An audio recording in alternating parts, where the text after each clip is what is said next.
Okay, let's dive right into this. Welcome to today's explainer. We're taking a massive, honestly kind of overwhelming guide on building wealth, and we're distilling it down to the absolute essentials just for you. The source material we're looking at today actually explores 22 different passive income ideas for 2026. But, trying to tackle 22 completely different business models all at once? Yeah, that's just way too much. So we're cutting through all that noise. Today, we're going to focus on exactly one clear, actionable path that is specifically curated for beginners who want to build their very first passive income stream right from scratch. So let me just ask you this. Want to earn money without clocking in? I mean, it's the ultimate dream, right? Breaking free from that traditional hourly wage, finally escaping the 9-to-5 grind, and tapping into that incredible idea of literally making money while you sleep. We all want a piece of that financial freedom.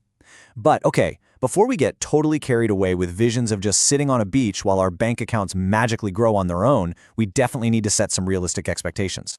And that brings us directly to this absolutely crucial reality check straight from our source. The key takeaway is that passive income ideas require some upfront investment and effort. We really have to ground our excitement here for a second. Making money while you sleep? It's not magic. It requires what we like to call sweat equity. The money you're going to earn passively later on is directly tied to the effort, the time, and sometimes the capital you put in right now to get the system off the ground. It runs on autopilot eventually, for sure, but you got to build the plane before you can fly it. Let's move on to Section 1, Active versus Passive Income. There is just a stark contrast between these two worlds. Active income is, well, it's what most of us are completely used to, right? You perform a service within a specific time frame and you get paid for it. Think about driving for Uber, or freelance writing, or doing hourly consulting. You are explicitly trading your precious time for money. If you stop working, the money stops flowing. It's that simple. Now, passive income, on the other hand, is all about building a system. You write a book once, or you record an online course and drop it on a platform like Skillshare, and then you sell it again and again and again. You aren't tied to a ticking clock anymore. You've actually set up an autopilot system. All right, Section 2, 3 types of income.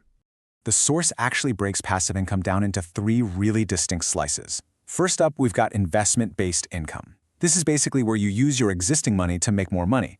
We're talking things like buying dividend stocks, investing in real estate investment trusts, or even just high-yield savings accounts.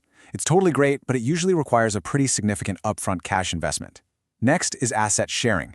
This simply involves renting out things you already own. You could list your car on Turo for the weekend or rent out a spare room. And finally, we have asset building income. This is the big one. This is where you create a product or a system completely from scratch. So the crucial point is really this. Asset building income is defined as creating a product or system once and then continuing to earn from it over time. Now, why are we zooming in on this specific slice? Because if you're a beginner starting out with minimal capital, this is hands down the safest and most accessible bucket. You don't need thousands of dollars to dump into the stock market, and you certainly don't need to own a rental property. You basically just need your time, your creativity, and a real willingness to build something scalable. Section 3, Best Paths for Beginners. We're going to act as your personal curator here. When we actually filter out the high-risk or high-capital ideas from the source material, a super clear strategy starts to take shape. For instance, if you look at selling digital products, the investment is primarily just your time, maybe a little bit of money, and the risk stays pretty low.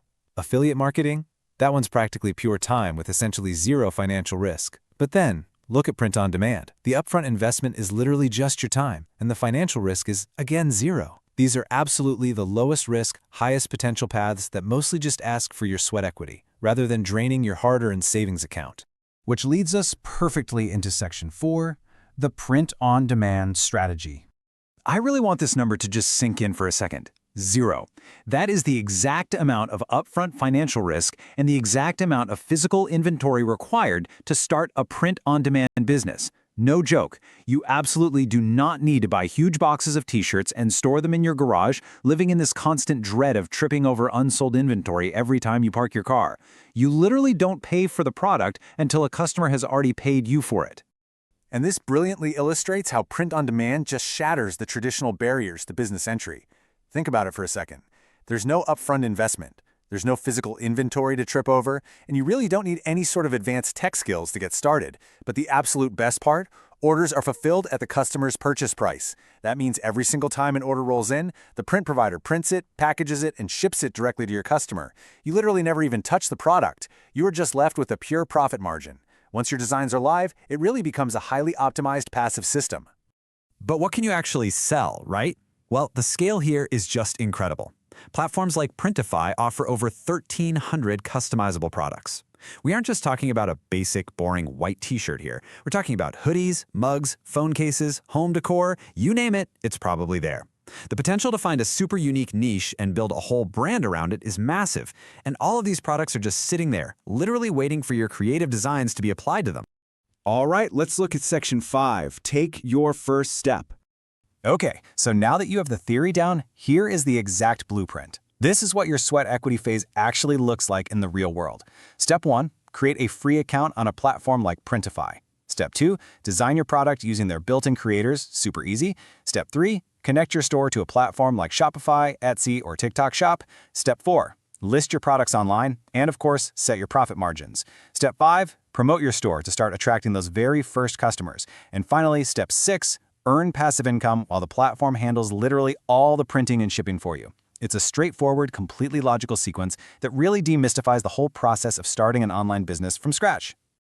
We've honestly covered a ton of ground today, taking a massive guide and distilling it down to the absolute best starting point for a beginner. So I want to leave you with this somewhat provocative question. Which passive income asset will you start building today?